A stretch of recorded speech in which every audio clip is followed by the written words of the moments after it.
I told you! The guy with the 25 kill streak went that way! That way! Hi there guys, it's Aaron from Push Square here. First off, this is my face, and as you can see, I've been deep into the throes of the Call of Duty Vanguard open beta running this past weekend up until now. Comes to an end today, so I thought this would be a good time to give you my full final impressions.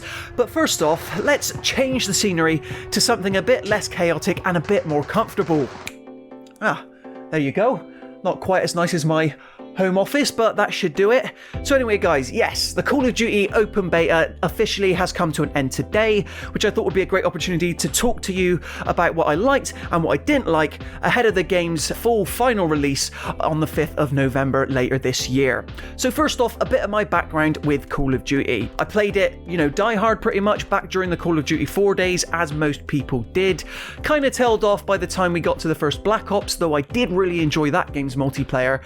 And then I really only did just pick it up again during last year's release, Call of Duty Black Ops Cold War, because I wanted to buy into the next gen PS5 hype, really experience what Call of Duty had to offer in terms of the modern spectrum of where the series has gone. Which leads us up until Call of Duty Vanguard, scheduled to come out on PS5 and PS4 later on this year in just a couple months. As I've already mentioned, and as you've no doubt guessed, the game just recently held its final open beta before the final release, and let me tell you, it's certainly a Call of Duty game.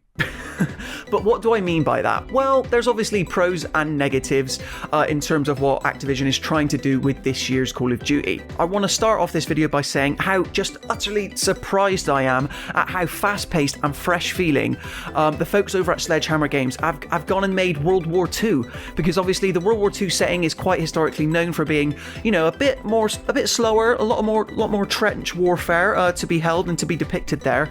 But for the most part, they've done a great job at taking the mechanics that have kind of found their way into Call of Duty since 2019's Modern Warfare reboot into last year's Cold War, and sort of bring that back for Call of Duty Vanguard. And so you're going to see things like sliding, you're going to see things, like much more faster aiming and faster reloading, especially when you've got your perks and attachments all up to snuff.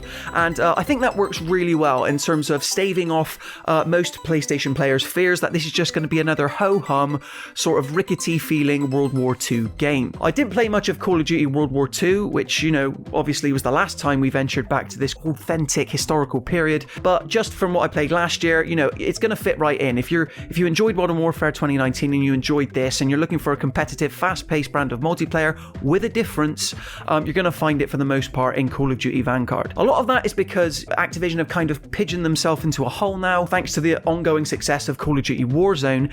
Everything Call of Duty related now needs to sort of fit within that established ecosystem, and what that means is we're going to get a lot of Call of Duty Vanguard crossover with Call of Duty Warzone, which, I for one will hold my hands up and say that Activision have done a pretty good job at integrating since the release of Modern Warfare and Call of Duty Black Ops Cold War last year.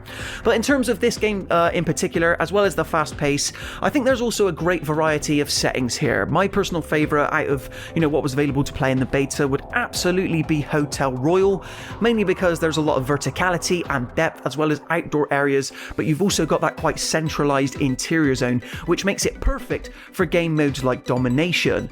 Domination is one of those game modes where obviously there's a lot of pain points, namely at Alpha, Beta and Charlie, or Baker, get to Baker, as you'll constantly hear in Call of Duty Vanguard, spoken by a gruff Cockney person. They're taking Baker over the tannoy.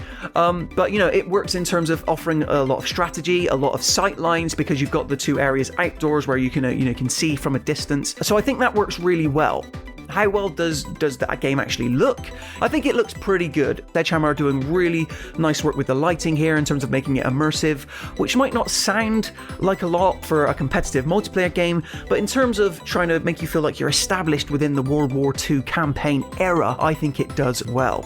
So yeah, it's definitely the fastest paced World War II shooter yet, really feels good, and that also feeds into how familiar guns handle as well. So back during the old school days, whenever we would return to this sort of setting, the MP40 would always be my go-to gun because, you know, it works at close to mid-range but is also full auto, and it works really nicely here. Same for the MG42 when you really want to hammer home. That's got a good sense of kick to it, but also, as I mentioned, it might have a slow reload speed, but once you really get going, and providing that your low latency connection is working well, within Call of Duty Vanguard, I think it's going to be a viable weapon, as will be, you know, the shotguns and the sniper rifles, which seem to be particularly popular on some of the more open maps, like Red Star, I believe it's called, just from what I've seen in the beta so far. So speaking of things we already know, I'm a big proponent, a massive fan of Call of Duty World at War. Obviously that was the game that came after Call of Duty 4, had big shoes to fill, but sort of Treyarch had put themselves in this tight spot where they had to re-establish what a World War II could be within modern Call of Duty, and that is a similar position that Sledgehammer Games now find themselves in now. But I'm pleased to report that this is the most World at War feeling modern Call of Duty I've played in a long time, particularly because you've got a cliffside map in, I believe it's called Gavutu, hopefully I'm pronouncing that right, but also more importantly, the return of attack dogs as a 10 kill streak. So good things to have them back, because when they're hot on your tail, they are going to do much more damage and be much more of a pain in your arse than, you know, a simple attack helicopter will ever be. So as you can probably tell, lots to love about Call of Duty Vanguard overall. Like I said, how will the single player shape out? Not quite sure. But in terms of, you know, playing with friends, if you want to sort of, you know, just pick up right where you left off with Call of Duty Black Ops Cold War, I don't think there will be as many teething issues as you once perhaps suspected. So obviously the big new multiplayer mode, big new standout feature with Call of Duty Vanguard is a new duos mode called Champions Hill. And at first I was quite skeptical because duos modes I've had sort of, you know, good and bad experiences with in the past, but I think Sledgehammer have managed to put a new spin on it, particularly because there's something Battle Royale with it in the fact that you're trying to be the last person, or in this case, the last team standing. So if you don't know, the way Champions Hill works is that you and a friend are put in a tournament environment with, I don't know, around about 6 or 7 other teams, and it constantly rotates between you and them in 2v2 battles, and the last person standing is, and the last team standing rather, are the team to have the most lives. But obviously in between these sort of close quarters, really fast-paced bouts, you're dropped within an environment where you can buy new perks, buy new guns, constantly upgrading yourself to give yourself the best chance possible at being the last team standing. And overall, I would say it brings a new flavour to the Call of Duty brand. Obviously it's the same mechanics, your same upgrades you're ultimately working your way towards, but I would say it can be a more tense affair, especially when you're running low on lives, you're not quite sure how the other member of your team is reacting, whether or not they stand, while you're sneaking around in the hopes of trying to guard your own lives while picking up new money to upgrade weapons in the hopes of taking other players. Obviously every Call of Duty needs to bring something new to the table, and in the absence of a brand new engine, new mechanics, I would say Champions Hill has the potential to be a good distraction, if ultimately it won't be the main base where competitive players try and make their name in Call of Duty Vanguard. So that just about does it for everything I like. In terms of, I don't know, maybe cons is too strong a word, but things where Call of Duty Vanguard could potentially improve. I would say that some of the maps are a bit wider and not particularly well suited to certain game modes. Domination on the previously mentioned Gavutu, for instance, was just an absolute massacre. It works so much better with a game mode like Kill Confirmed, where, you know, there's a lot of higher up sniping points and you're trying to work out, you know, when to particularly confirm that kill and whether or not you want to draw other players out by not picking up another player's dog tags. I think, you know, a map like Red Star works much better on a game mode like that, where you can have these 10v10 sort of, you know, open sized battles, not quite so big as something like Ground Warfare, but still relatively wider in scope.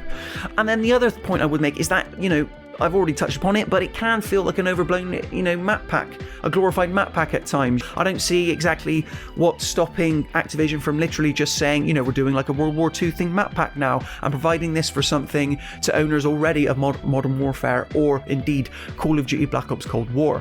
Because the first thing you'll notice when you load up the open beta or indeed the final release, as I'm no doubt sure about, there's only so many more verticals, so many more games you can, you know, access and fit on that initial menu screen, but if you're just coming in now with Call of Duty Vanguard, I think you're going to be just fine for the most part. One of the few issues I did have with the beta is that I unfortunately couldn't party up with any of my PSN friends, which seemed more like a technical glitch, but the only option it gave me was to add friends who I've added through their Activision ID.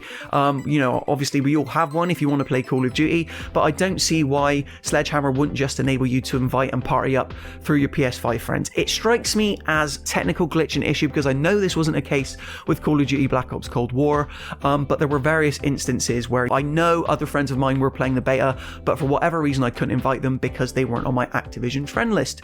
Very strange. So Activision, try and sort that one out after launch if you please. And then the final negative aspect, which also no doubt isn't yet set in stone, is obviously playing on the PS5 you want to maximise the unique features, and one of those unique aspects to this console platform is the DualSense haptic feedback. And Cold War, it might have been, you know, I might be slightly biased because this was the first game out the gate to do it, but the DualSense haptic feedback, the tension of those triggers really worked to solidify me when playing competitively in Cold War. I know some people like to turn it off because time to kill is increased slightly when you have to pull down slightly harder on R2, but it just worked better to immerse me and I really enjoyed it. Not so much here in Call of Duty Vanguard. I know the weapons are from a different era, worked mechanically different, but I still think there should be movement there and space to sort of make each weapon feel distinct and unique in that way. It works much better in terms of the vibrations when you're getting shot. The DualSense works harder there, but in terms of the actual tension of the triggers, I think there's more to be done. Hopefully, Sledgehammer will solve that ahead of release. So there you have it, guys, in terms of my final impressions for Call of Duty Vanguard's open beta. Obviously, not too much longer now until launch, where we get to dive in with the full suite of map packs, weapons, and operatives. So hopefully there will be much more to see. But if you enjoyed this video and you want to see more, be sure to like it and consider subscribing to the Push Square YouTube channel to stay up to date with everything PlayStation related. Be sure to let me know in the comment section below how you got on with Call of Duty Vanguard's open beta. I'd be quite keen to jump in with you during the game's full release. But until next time, I want to thank you for watching and I'll see you in the next one.